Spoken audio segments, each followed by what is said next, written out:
Alright, my lazy dirt nerds. We've done nitrogen, we've done phosphorus. Now it's time for potassium, the silent MVP of your grow. If nitrogen builds the muscle and phosphorus builds the brain, potassium is the immune system, the sweat glands, and the plumbing. It regulates water, keeps diseases in check, helps with flower and fruit development. Basically, if your plant were a person, potassium would be the hydration coach and bodyguard. Let's talk about how to get it. Fast, when your plants are crying for help, and slow, when you want to feed without thinking about it for weeks.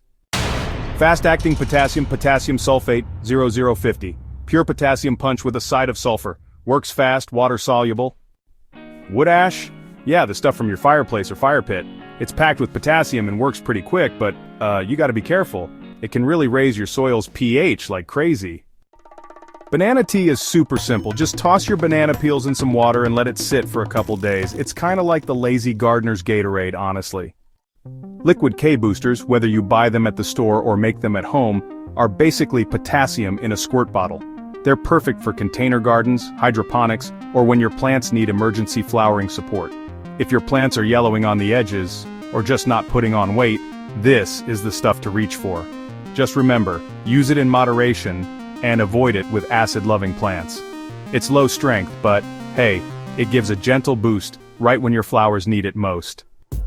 Alright, let's talk about slow-release potassium sources.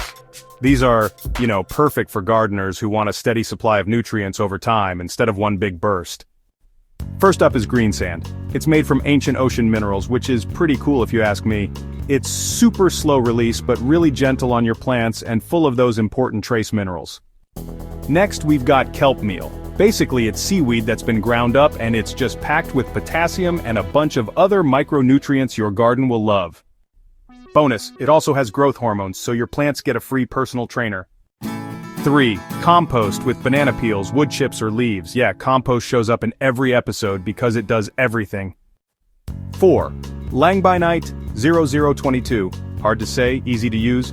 A natural mineral that gives you potassium, magnesium and sulfur. Slow, steady, and no drama.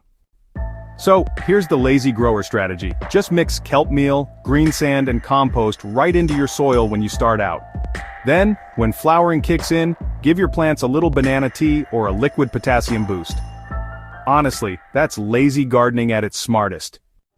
Okay, so here are some signs your plants might be screaming for potassium. Yellowing leaf edges, brown tips, weak stems, and, sad-looking flowers or fruits that just won't bulk up.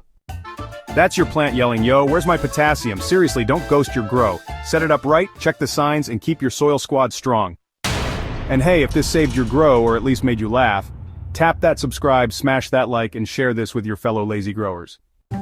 Because the soil is alive, and the lazy way is often the smartest way. Peace, plants, and potassium power.